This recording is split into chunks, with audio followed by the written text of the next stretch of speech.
Hola, yo soy Daniel con mi esposa Katy. Somos misioneros aquí en Perú desde 2002. Hoy día quiero hablar de la palabra de Dios y tengo unos propósitos de lo cual vamos a hablar. Uno es compartir un poco de la historia de la Biblia. Número dos es comparar las versiones para ver las diferencias que hay entre ellas. Y tres, para convencerte de la importancia de estar despierto a los cambios entrando a la palabra de Dios. Queremos ver unas de las importancias de la palabra de Dios, lo que Dios mismo dice acerca de su palabra. En Mateo 5:18, la Biblia dice, porque de cierto os digo que hasta que pasen el cielo y la tierra, ni una jota, ni una tilde pasará de la ley hasta que todo sea cumplido. Una jota y una tilde son las cosas mínimas, las cosas menores de todas las letras. Entonces, ni una letra, ni una parte de una letra va a pasar. Dios ha prometido y toma en serio su palabra, y cada parte, cada palabra, cada pedazo de cada letra es importante en la palabra de Dios. En Apocalipsis 22:19 tenemos algo para leer. La Biblia dice, si alguno quitare de las palabras del libro de esta profecía, Dios quitará su parte del libro de la vida y de la santa ciudad y de las cosas que están escritas en este libro. Ese es muy, muy fuerte. Yo no lo escribió, solamente te lo estoy mostrando, que Dios toma en serio su palabra. No podemos quitar, no podemos añadir, ni una jota, ni una tilde va a pasar. Dios toma en serio su palabra. La Biblia fue inspirado mismo por Dios. La Biblia dice en 2 Timoteo 3:16, toda escritura es dada por inspiración de Dios y es útil para enseñar, para redarguir, para corregir, para instruir en justicia. La Biblia dice toda escritura, cada parte. En Mateo hemos visto cada letra, cada parte de la letra es dada por inspiración de Dios. Eso quiere decir, no es como los cantantes hoy en día que dicen, me sentí inspirado a escribir esa canción. No es igual, pues Dios inspiró, respiró cada palabra que fue dado en su Biblia. Entonces, Dios respiró todas las palabras que Él había puesto en su palabra. En 2 de Pedro 1:21 vemos que la Biblia dice, porque la profecía no vino en tiempo pasado por voluntad del hombre, sino que los santos hombres de Dios hablaron siendo guiados por el Espíritu Santo. Entonces el Espíritu Santo mismo había soplado, había dado las palabras de Dios, y todo eso tiene que ver que la palabra de Dios es inspirado, cada palabra, respirado, soplado por el mismo Dios, y los hombres lo grabaron fielmente del voz de Dios. Las instrucciones, Dios da algunas instrucciones bien claras acerca de su palabra. Proverbios 30, el versículo 5 y 6, la Biblia dice, toda palabra de Dios es pura, es escudo a los que en él esperan. No añadas a sus palabras, no sea que él te reprende y seas hallado mentiroso. Dios es muy claro, su palabra es puro. Toda palabra, cada palabra es puro. No debemos añadir a su palabra. Deuteronomio capítulo 4 versículo 2 dice, no añadiréis a la palabra que yo os mando, ni disminuiréis de ella, para que guardéis los mandamientos de Jehová vuestro Dios, que yo os ordeno. Entonces Dios está bien claro en su palabra. No debemos añadir ni quitar cosas de la palabra de Dios. Apocalipsis también nos ha dicho, no quitas cosas. Mateo habla de las letras de cada parte. Es importante. Entonces vemos que Dios está muy serio en toda su palabra. El hombre no debe jugar con la palabra de Dios, añadiendo ni quitando cosas de ella. Bien importantes estas cosas. Quiero hablar de los originales de la Biblia. Por supuestamente, la Biblia no fue escrita originalmente en español ni en inglés. Fue escrito en hebreo, arameo y griego en el Nuevo Testamento. El texto hebreo es el texto masorético que nosotros creemos es lo más fiel a los originales, y en el texto griego es el texto recibido, el textos receptus, algunos lo llaman, es la palabra en griega. Y hay otro texto, el texto crítico, que fue hecho popular en 1881 por Westcott y Hort. Ese es el texto que viene de Alejandría, Egipto. Es un texto crítico, lo llaman varios nombres, pero lo vamos a nombrar como el texto crítico en la presentación. Y recuerda la fecha, fue hecho popular en 1881. Vamos a hablar de los originales. Entonces, la Biblia español fue traducido al español en los 1500 y había antes, pero Juan Pérez era uno de los primeros y después Casiodoro de Reina cumplió su traducción en 1569. Aquí vamos a notar que él tradujo la palabra de Dios. Él tomó los originales en griego, hebreo, arameo, y él tradujo las palabras de los idiomas originales al español. Después Cipriano de Valera cumplió su revisión en 1602. Y revisión es bien importante porque no tradujo la palabra de Dios, sino tomó la obra de Casiodoro de Reina y empezó a revisar y ver unas diferencias, unas cosas que él había arreglado. También tenía que saber el griego y el hebreo para cotejarlo con los originales, obviamente, pero sin embargo, bien interesante para anotar las diferencias entre una traducción y una revisión. Los dos fueron salvos viviendo dentro de un monasterio en el tiempo, y alguien había traído literatura cristiana dentro de ahí, y los dos fueron salvos y los dos tradujeron o revisaron la palabra de Dios, mientras que la Iglesia Católica los perseguían tratando de matarlos. Fue contra la ley en ese tiempo para traer la Biblia al lengua común que ellos hablaban al español. Entonces ellos lo hicieron la obra en riesgo a sus propias vidas.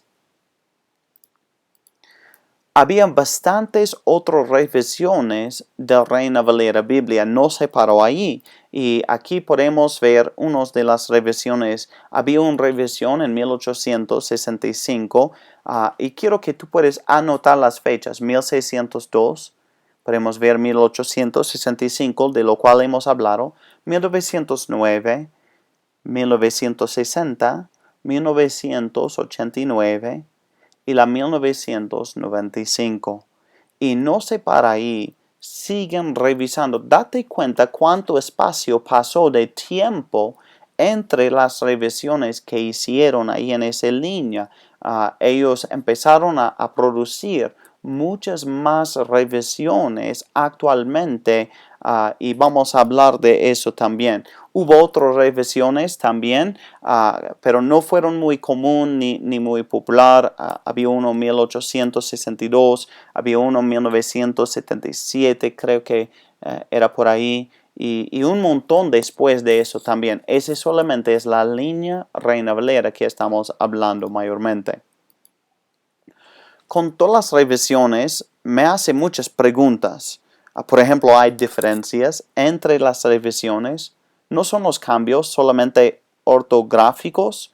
¿Los cambios son cambios importantes? ¿Los cambios afectan doctrina?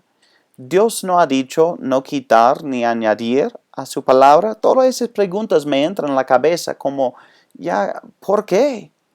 ¿Cuál es la diferencia? Entonces, a eso vamos a hablar en ese día. Los originales, podemos ver las raíces de ellas. podemos ver a la mano izquierda que el texto recibido es la línea original de las Biblias. En 1569, Casiodoro de Reina hecho su traducción basado en el texto recibido del Nuevo Testamento. Estamos hablando específicamente.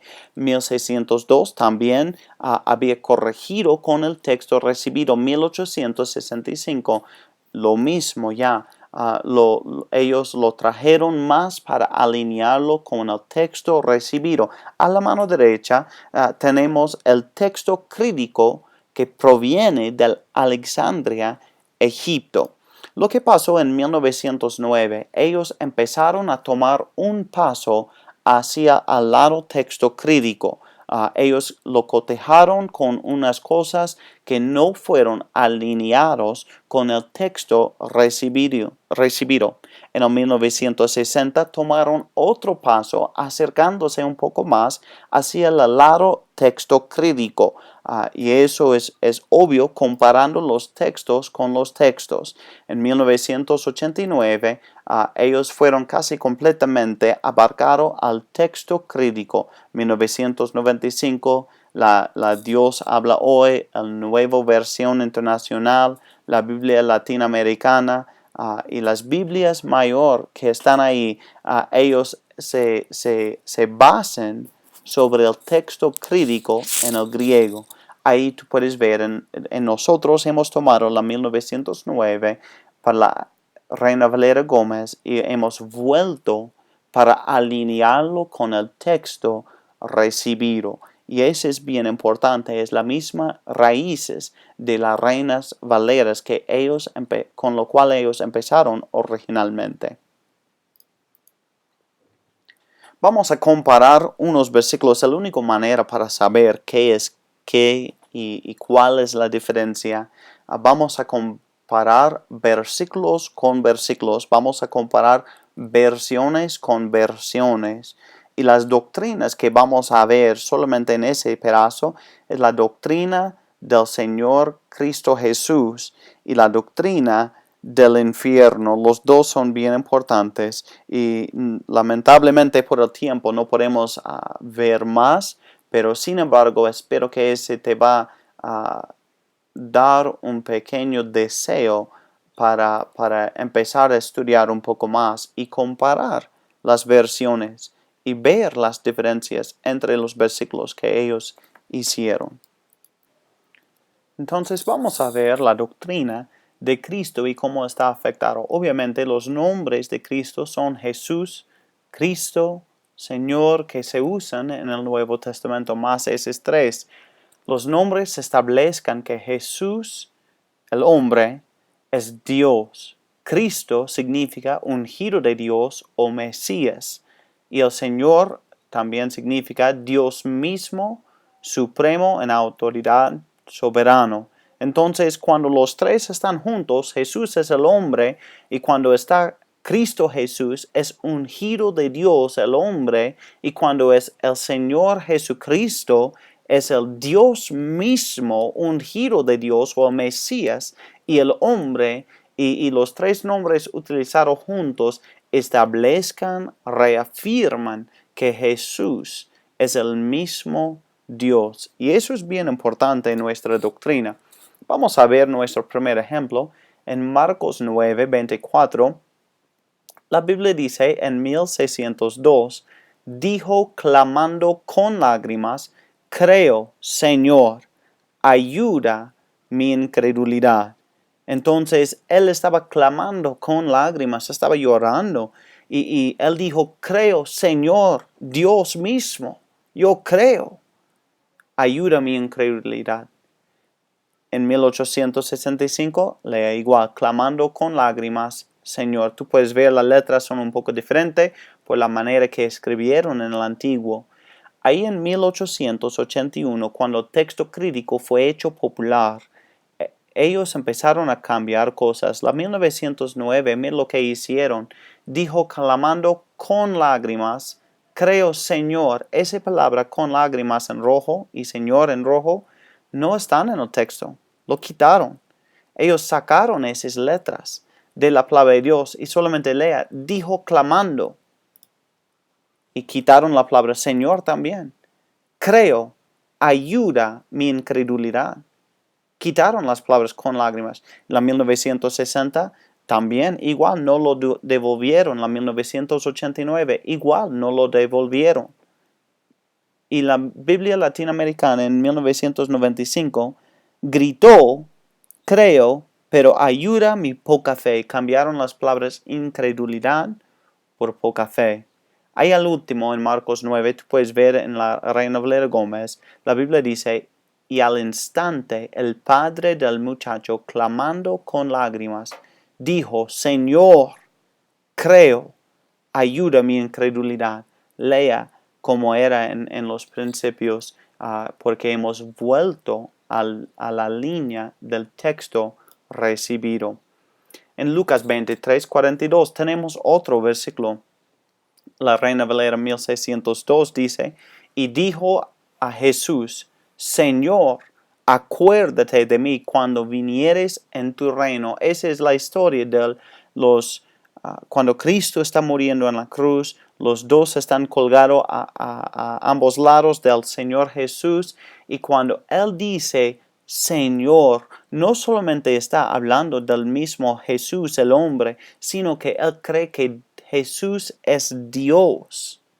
Y por eso Él dice, Señor, era la única palabra amable que Jesús había escuchado desde el momento que empezó a ser crucificado y condenado a la muerte en todo ese tiempo. Cuando Él clamó Señor, era una palabra amable, es reafirmando que Jesús es Dios y que el Señor mismo creó eso. Después de 1881, cuando fue hecho popular el texto crítico, en la 1909 podemos ver que ellos quitaron Señor. Y solamente lee el texto. Y dijo a Jesús, acuérdate de mí cuando vinieres a tu reino. Y no es igual. Entonces podemos ver que es una gran diferencia cuando quitan esas letras, esas palabras. Lo mismo en el Dios habla hoy, Biblia latinoamericana en 1995, ellos quitaron la palabra Señor y solamente lea Jesús, acuérdate de mí. La Reina Valera Gómez hemos vuelto la palabra Señor como debido antes de los 1881, y la Biblia dice, y dijo a Jesús, Señor, acuérdate de mí cuando vengas en tu reino. Entonces puedes ver que hace una buena diferencia en el texto. Juan 6:65 es otro tipo de cosa. La Biblia dijo, Jesús está hablando en el versículo y él dice, si no le fuere dado de mi Padre. Él está proclamando claramente, Dios es mi Padre. Y después de 1881, en 1909, cambiaron la palabra mi y pusieron del Padre. Si no le fuere dado del Padre. ¿De cuál Padre? ¿De su Padre? ¿De mi Padre? ¿De quién? ¿De cuál Padre? Pero es mucho más específico. Él está proclamando claramente, es mi Padre. Y la Biblia dice en el Reina Valera Gómez, y dijo por eso, os he dicho que ninguno puede venir a mí si no le es dado de mi Padre. El mismo error ocurre en Juan 8:28 y el versículo 38, en el Juan 14:12 y el versículo 28 también, en el Juan 16 y el versículo 10, varias veces que ese mismo patrón ocurre. Después de 1881 quitaron la palabra mi Padre y cambiaron la palabra mi por del o el Padre. Y es muy específico cuando están haciendo eso. Hechos 7:30 tenemos otro versículo donde ellos quitaron la palabra del Señor. En los años antes de 1881, la Biblia leía, y cumplidos 40 años, el ángel del Señor le apareció. Ese está hablando de una historia del Antiguo Testamento. Y cuando leas el frase, el ángel del Señor, está hablando de Jesucristo mismo, que estaba aquí en la tierra antes que naciera aquí en la tierra. Entonces, cuando ellos quitaron las palabras del Señor, solamente le deja a un ángel, a cualquiera, hay muchos ángeles. Es muy en específico, pero cuando lea así, el ángel del Señor, hay solo uno.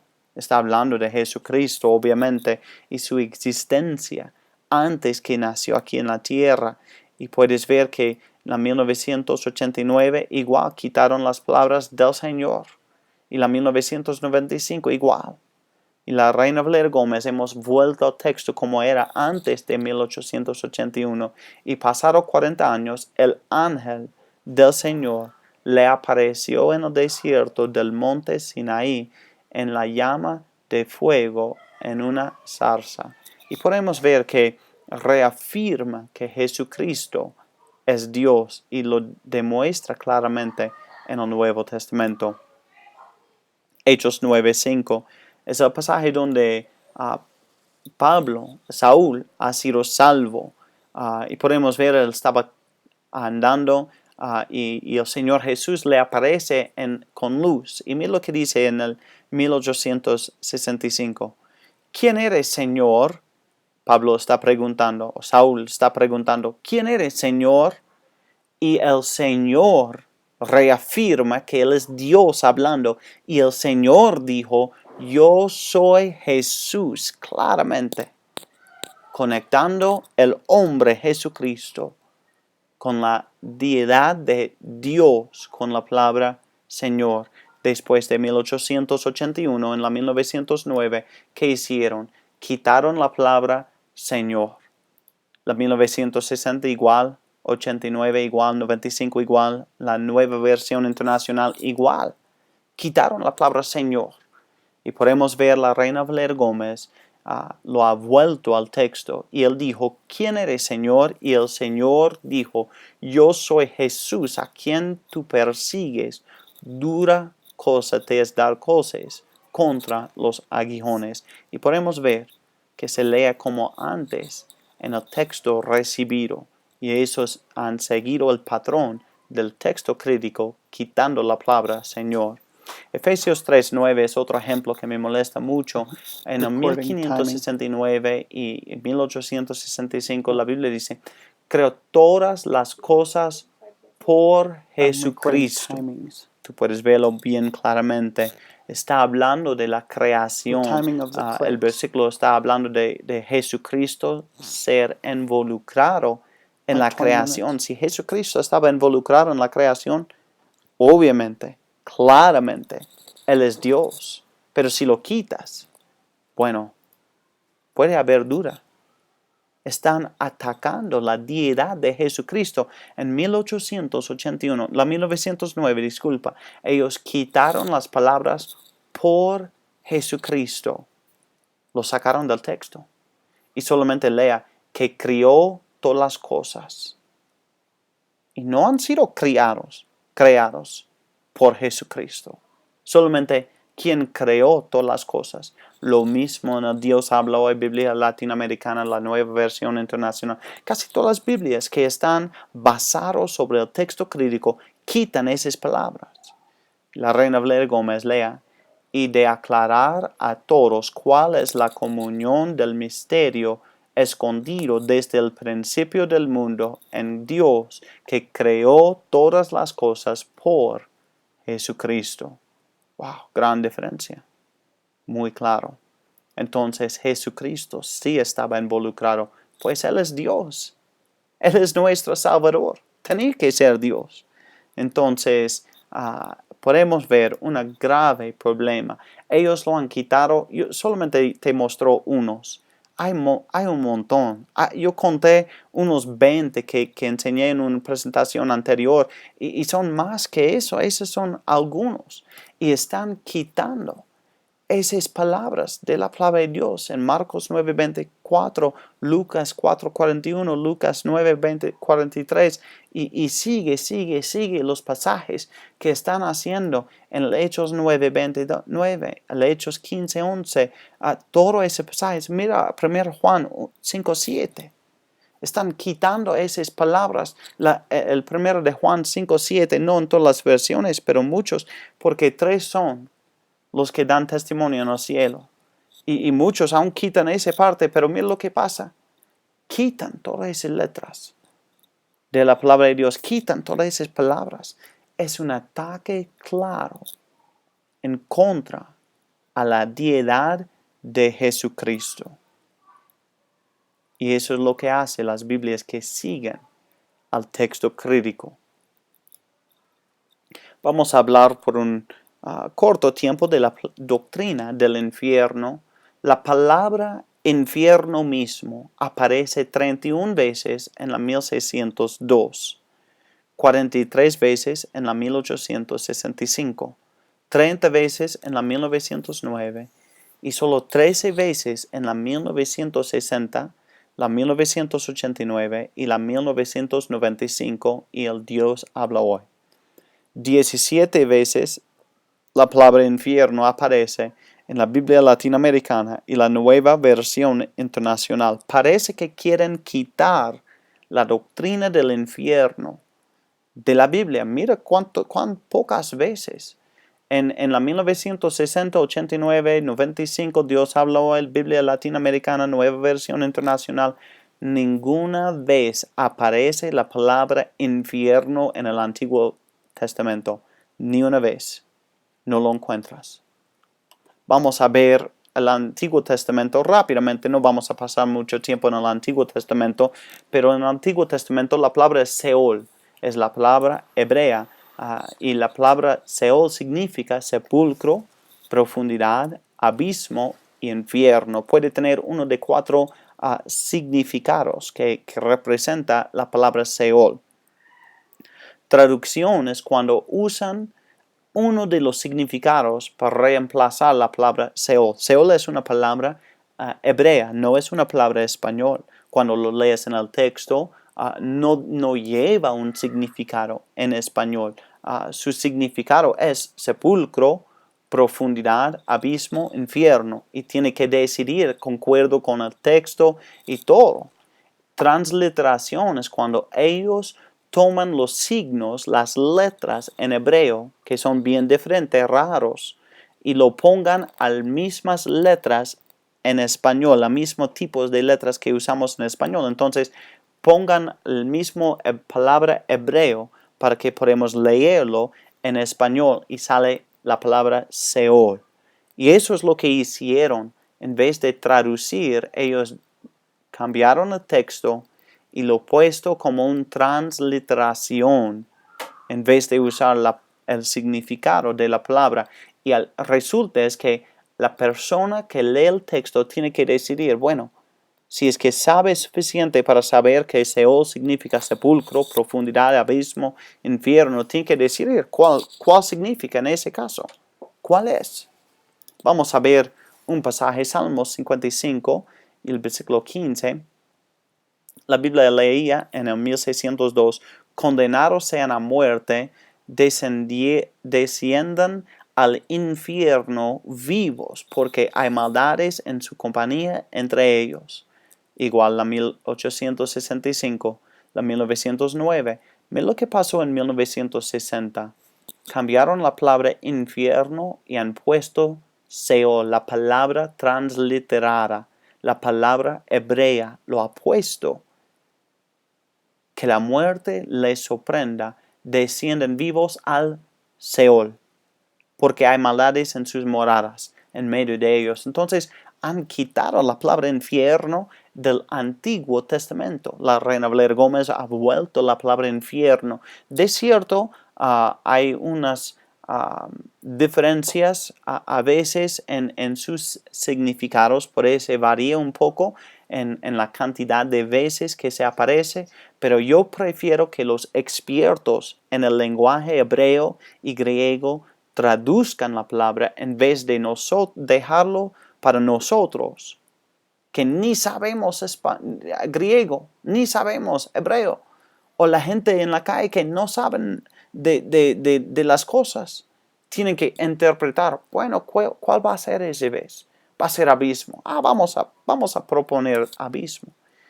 Y deja para que discutan cuál es el significado de esa palabra. Proverbios 23:14. Tú lo herirás con vara y librarás su alma del infierno. La Biblia dice. En 1960 cambiaron la palabra, quitaron infierno y ha puesto Seol, una palabra hebrea, transliterada. Y no deja claro el texto. Y eso lo hicieron en todo el Antiguo Testamento, sea abismo, sea sepulcro, sea la muerte, sea el infierno. Solamente encuentras la palabra Seol. Y la palabra infierno no lo encuentras ninguna vez en el Antiguo Testamento, en la 1960, la 89, la 95. No lo encuentras porque lo quitaron y puesto Seol en su lugar. Vamos a hablar del Nuevo Testamento en cuanto a la doctrina del infierno. Hades es la palabra en griega. Hades está traducido con dos palabras. Puede significar infierno. Es su significado principal. Casi siempre está traducido así. El otro es sepulcro.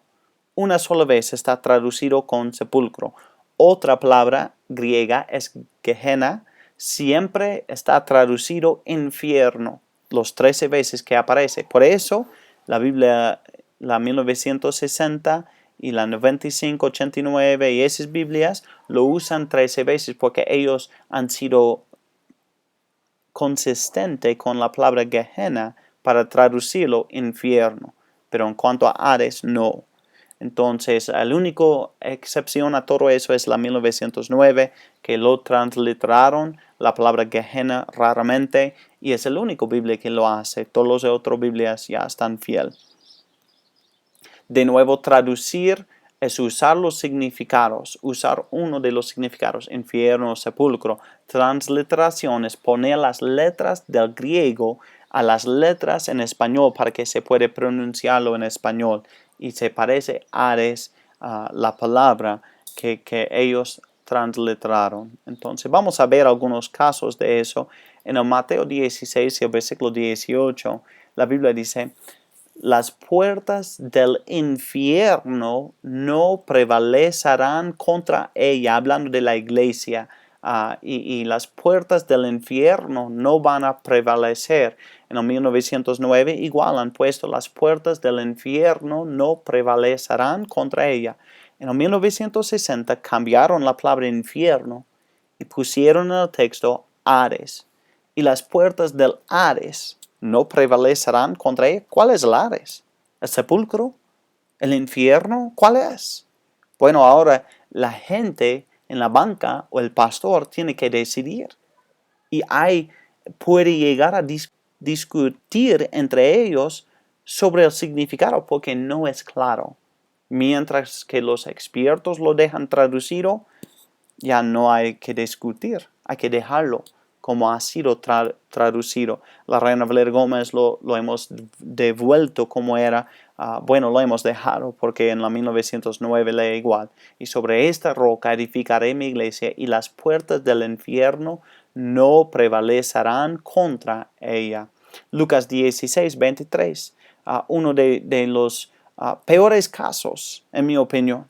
La Biblia dice: y en el infierno, alzando sus ojos, estando en los tormentos. Está claro, él está en el infierno. La Biblia está muy claro en ese caso. Y la 1960 quitaron la palabra infierno y ha puesto Hades. Y la 1995 y los otros Biblias que siguen igual dejaron Hades. Y la Reina Valera Gómez puesto: y en el infierno alzó sus ojos, estando en tormentos, y vio a Abraham de lejos y a Lázaro en su seno. Entonces, muy claro es el texto. El hombre está en el infierno, estando en tormentos. No estaba en el sepulcro en tormentos. Hay un infierno, existe. No me gusta la doctrina, pero no importa si a mí me gusta o no me gusta. La verdad es que es un lugar real donde hay tormentos que van a sufrir. Y ese pasaje está bien claro. Hasta el mundo hoy en día usa la palabra infierno. Hades, ¿quién usa Hades? ¿Qué significa Hades? Ni es una palabra en español. De repente, si encuentras un diccionario bíblico, vas a encontrar la palabra, pero en diccionarios comunes no va a encontrar la palabra porque no lleva un significado en español. No es una palabra español, es una palabra griega. Entonces, debían de haber dejado la palabra traducido infierno, que era muy claro en el texto cuando es así. Apocalipsis 20:14. Y el infierno y la muerte fueron lanzados en el lago de fuego. Esta es la muerte segunda. Podemos ver muy claramente que ambos, la muerte y el infierno, fueron lanzados al lago de fuego. Y esta es la muerte segunda. La Biblia está muy claro ahí. Pero en la 1909 igual. Y el infierno. Y la 1960 quitaron la palabra infierno, ha puesto de nuevo Hades. Lo transliteraron la palabra griega y esconde el significado del versículo. No es tan claro como debe ser. La Reina Valera Gómez dice: la muerte y el infierno fueron lanzados en el lago de fuego. Esta es la muerte segunda. Entonces la Biblia queda muy claro cuando lea en palabras que nosotros podemos entender y lo podemos dejar para ellos en traducir como debe ser traducido. ¿Por qué todos los cambios? Hemos visto solamente una pequeña cantidad. Hay miles, de verdad, miles de cambios que hicieron. Tú puedes investigar. Hay lista tras lista tras lista que tú puedes ver todos los cambios. ¿Por qué tantos cambios? Hay 7,000 idiomas en el mundo hoy en día. Idiomas estamos hablando. 7,000 de ellos. Aproximadamente 420 idiomas con una Biblia completa. Date cuenta. Pocos. Muy pocos que tienen una Biblia completa. Hay casi 3,000 idiomas sin ninguna parte de la Biblia. Imagínate, ninguna parte, ni una palabra, ni un folleto. Hay casi 3,500 con una porción de la Biblia o una obra para hacerlo. ¿Tanto? Sí. 3,500 con solamente una porción de la Biblia. ¿Por qué? ¿Por qué hay tantos? ¿Por qué han hecho tantos los cambios? Quiero explicarte los derechos reservados. Quizás para muchas personas no significa mucho la palabra derechos reservados, pero sin embargo, las Biblias llevan un derecho reservado y ellos lo venden para ganar plata. Si tú tratas de imprimir una Biblia que tiene derecho reservado, ellos te van a cerrar las puertas y van a sacar la plata. ¿Por qué? Porque la Biblia pertenece a ellos. Es su derecho reservado. Pertenece a ellos. Entonces, ellos están haciéndolo por negocio. Lo venden. Hay casi 3,000 idiomas que no tienen ninguna parte de la Biblia y ellos siguen sacando más Biblias en español o en inglés o en países que están desarrollados a tal punto de pagar por las Biblias. Hay algo mal ahí. Es que ellos están ganando plata. Tiene que haber un porcentaje de diferencia entre los textos para que puedan sacar un derecho reservado, pueden venderlo y ganarse plata. Es por negocio. Ellos lo están haciendo. Hay mucha plata ahí que pueden ganar. y lo ganan. Y tristemente es la verdad que ellos están interesados y ganan dinero por vender la palabra de Dios. 3,000 idiomas sin la palabra de Dios y ellos siguen sacando del mismo idiomas que ya tienen varias. Hay más que 40 Biblias en español. ¿Por qué tantos? Porque hay plata. Y lo venden. En vez de gastar, en vez de traducir, de lo cual es mucho trabajo, requiere mucho tiempo para sacar una Biblia para los idiomas, las idiomas que no tienen la palabra de Dios, están interesados en ganar plata, no están interesados en alcanzar la gente que no tiene la Biblia. Ese no es su propósito. Si fuera su propósito, no sacarán 40 Biblias en español mientras 3,000 idiomas no tienen la palabra de Dios. Algo está mal con eso. Entonces, eso podemos ver muy claramente. Bueno, conclusión es que la Reina Valera Gómez es lo más